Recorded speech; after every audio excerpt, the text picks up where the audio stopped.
सीताराम सभी को। कैसे हैं आप सब? आई होप आप सब अच्छे होंगे। तो आज जो है हम लेखन कौशल का महत्व पढ़ने जा रहे हैं। इसके कुल 12 पॉइंट हैं, हम रोज 3-3 पॉइंट्स करके पढ़ लेंगे।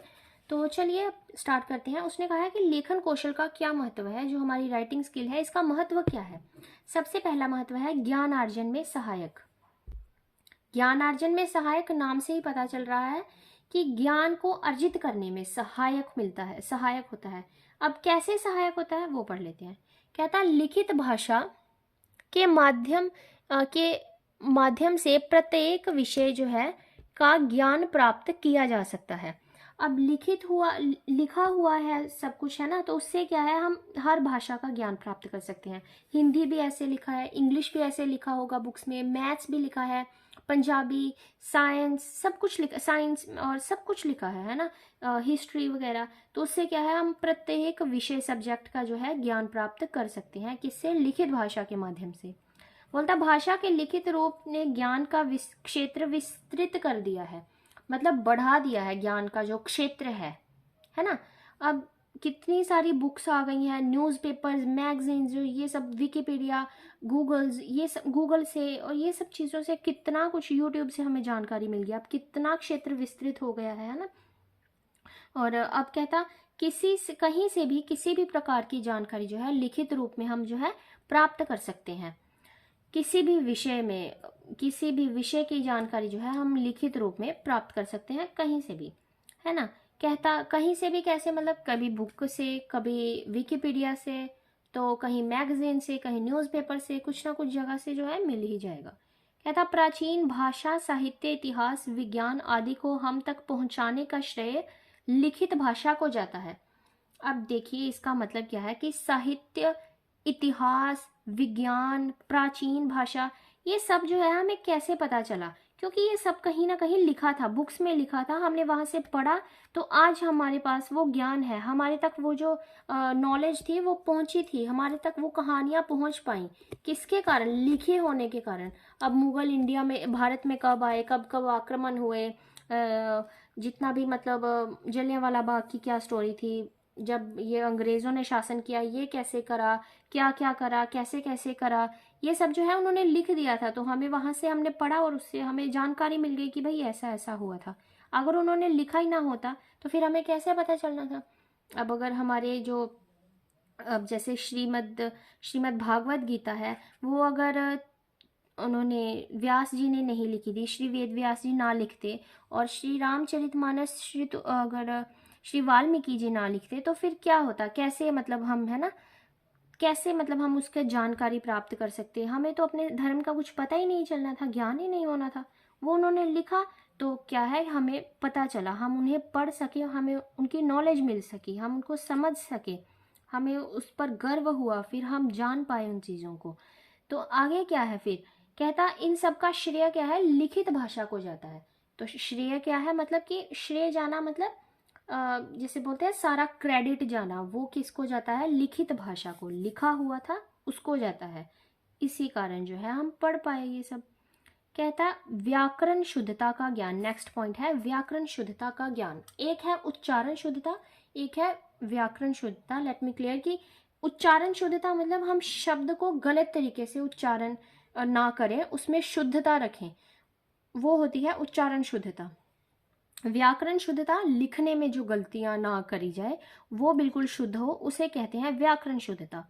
जब उच्चारण शुद्धता में क्या होता है कि बच्चा जो है किसी वर्ड को, या हम जो है कई बार किसी वर्ड को गलत पढ़ते जाते हैं, वो क्या है, हमारा जो वाचन कौशल है वो सही नहीं था, किसी ना किसी जगह पे हमारी कमी रह गई, तो उस कारण जो है हमें पता नहीं चला, कुछ मौखिक कौशल का नहीं विकास हो सका, उसमें कुछ कमी रह गई, कुछ श्रवण कौशल के कारण प्रॉब्लम हो गया। इसके कारण क्या है, हम कई शब्दों को जो है गलत पढ़ते हैं। जैसे कई बच्चे, मैंने बताया था ना, ऐसे भगवान को भगवान बोलेंगे, और वो क्या है, वो तो चलिए अब छोटे हैं ना। जैसे हम कई बार कितने बड़े हो जाते हैं, हमें सर्टिफिकेट को, मैंने देखा है कि कई बार ना हम बच्चे जो है सर्टिफिकेट को सर्टिपिटेक बोलते हैं।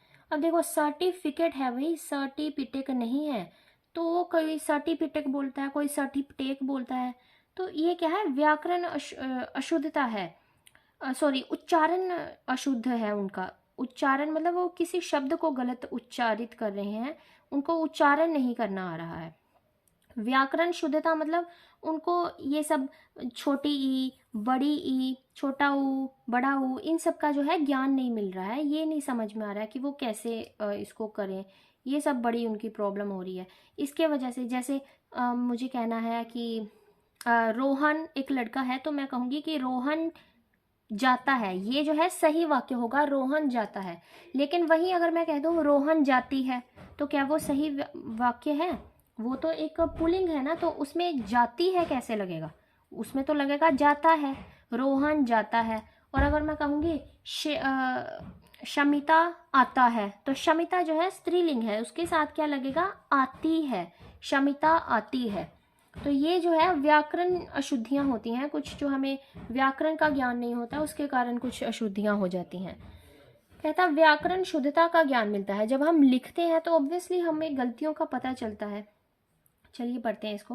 कहता हमें भाषा के सही ढंग से बोलने तथा लिखने का ज्ञान व्याकरण से प्राप्त होता है। भाषा को किस तरीके से, किस को क्या उसका सही ढंग है बोलने का और लिखने का, ये ज्ञान किससे प्राप्त होता है? व्याकरण से प्राप्त होता है।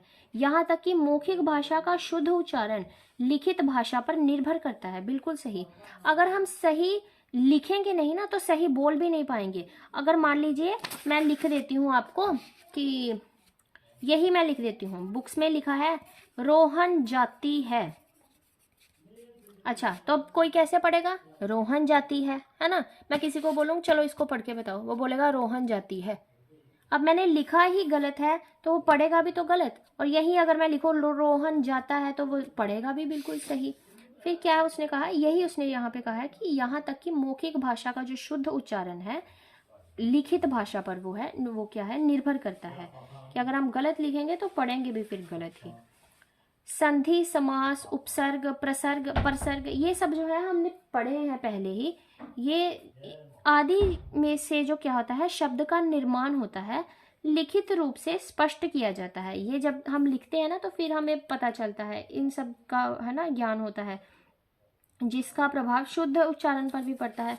अब देखिए जो कोमाज होते हैं, जैसे मान लीजिए मैंने 3 नाम बोलने हैं, यही जैसे मैं इसकी एग्जांपल ले लेती हूँ। अगर मैं इसको ऐसे पढ़ रही हूँ, भाषा के 4 मुख्य कौशल सुनना, बोलना, पढ़ना, लिखना व सुनना, बोलना, पढ़ना, लिखना, ऐसे मैं सीधे बोली जाऊं।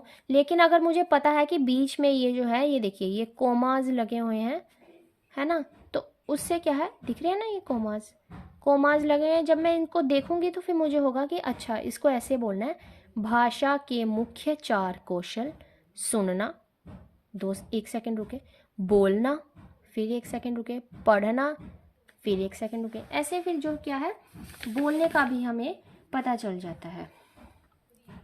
इसका प्रभाव क्या है, शुद्ध उच्चारण पर पड़ा। तो ये भी पॉइंट हो गया।